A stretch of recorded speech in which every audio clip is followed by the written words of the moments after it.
welcome back to Cindy's Library, and today I want to talk about a wonderful Jane Austen novel, Sense and Sensibility. I was in an Austen mood and I had to sneak this in, what can I say? And this is how do you choose a favorite Austen novel?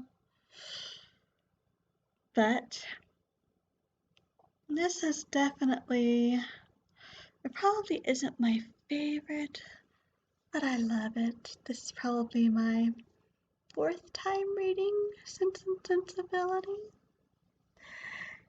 Anyway, Sense and Sensibility is about the Dashwood family.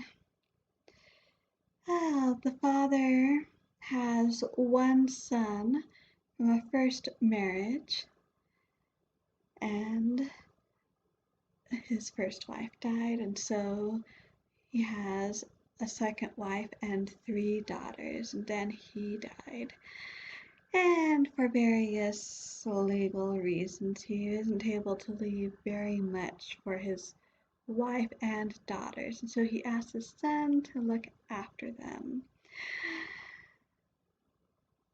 His son, John Dashwood, does not do the best at that, thanks to his wife's influence. And so the Dashwoods end up moving to another part of the country, to a cottage on the estate of a relative, Sir John Middleton. Now, the Dashwood family, we have Mrs. Dashwood, and we have Eleanor, the eldest, who, is she 18 when the book starts? Something like that. Marianne, I believe, is 16, and then Margaret might be 12. This book focuses mostly on Marianne and Eleanor, and is told primarily through Eleanor's point of view. Eleanor is considered the sensible, the practical one. She may be still fairly young in years, but she is her mother's advisor. Marianne,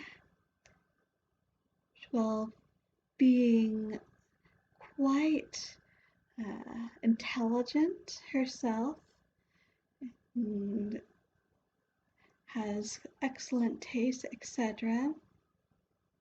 She is not practical like Eleanor is. She is full of sensibility. She might almost be considered a romantic in some ways, if this was the romantic period, which it is not quite.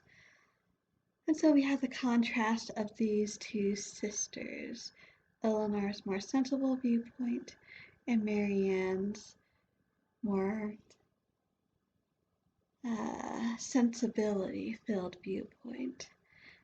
And of course, we have the trials and tribulations they go through of trying to fall in love and find someone to marry, since that is their best option economically. Well, it's the best option for pretty much all women, especially women of their class at this time period. So, in this new neighborhood they have moved to, they meet, aside from Sir John Middleton and his mother-in-law and wife and some other relatives, they meet Colonel Brandon. He is quiet and reserved, not reserved, but he's not very exciting, at least to someone like Marianne, although Eleanor quite respects him. He seems to have a bit of mysterious tragedy in his past. Oh, and I should say that one of the reasons that hastened the Dashwoods' departure from their native home is the fact that Mrs. John Dashwood, their sister-in-law, her brother, Edward Ferrars, came to visit him, and he is reserved. But even so, he's and Eleanor started having some sparks go towards each other, which Mrs. John Dashwood, the sister-in-law, noticed.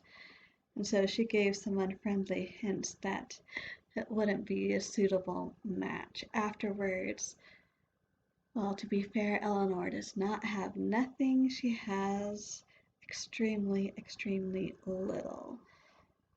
So, you got Eleanor interested in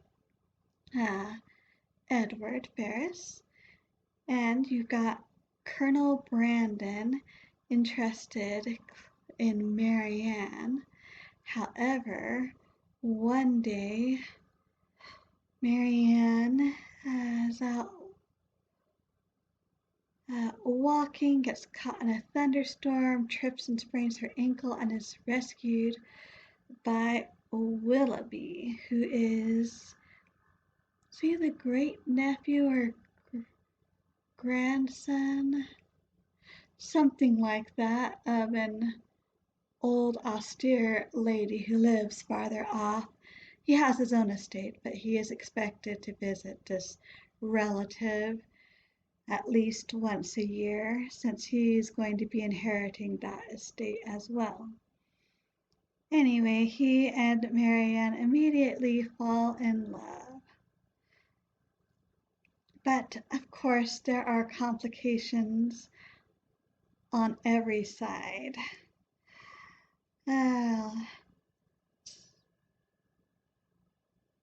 Edward has been keeping a secret. Eleanor is soon keeping a secret. Marianne is soon keeping a secret. Willoughby is keeping a secret. Colonel Brandon is keeping a secret. And it takes the whole book to unravel everything and get everyone to where they should be. These are very complex characters.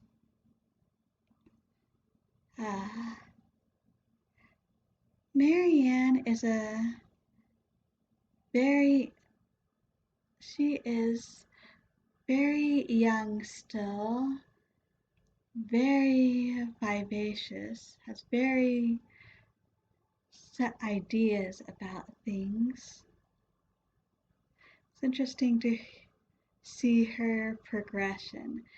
Eleanor, for her part, she learns to loosen up a bit and learns about the importance of expressing your feelings. And Marianne comes to realize that feelings need boundaries and that there is a time and a place to be sensible.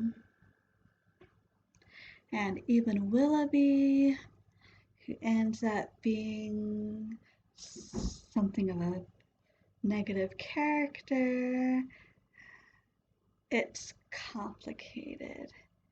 And even Colonel Brandon, who we can consider one of the best characters in this book, he does lots of wonderful things. But it is true, at least on one point, he is not disinterested. And Edward, well, we've already met his sister, and once we meet his mother, that explains everything about why he is the way he is. Such wonderful characters. Well, it's told from the perspective of Eleanor, and we are supposed to admire Eleanor, and we do. There's plenty of reason to admire Eleanor. She is not perfect. And her initial position of being sensible, there needs to be more than that. And the same with Marianne. She has definite flaws, but she is so sincere and vivacious. You just have to love her. And she does learn the importance of having a bit of sensibility. This is an excellent book for discussing those two ideas, sense and sensibility. And the feeling you are really left with is that you need both. It's not sense or sensibility, it's sense and sensibility. And this book reminds me why I love Jane Austen. The relationship, especially between the sisters, is absolutely wonderful, and that may be one of the reasons why I love it so much, because I have sisters of my own. Anyway, I think that is all I have to say about it for today. So we will end the video here. Thank you so much for stopping by. If you have comments or suggestions, feel free to leave them below. And as always, I hope we all stay healthy and happy reading.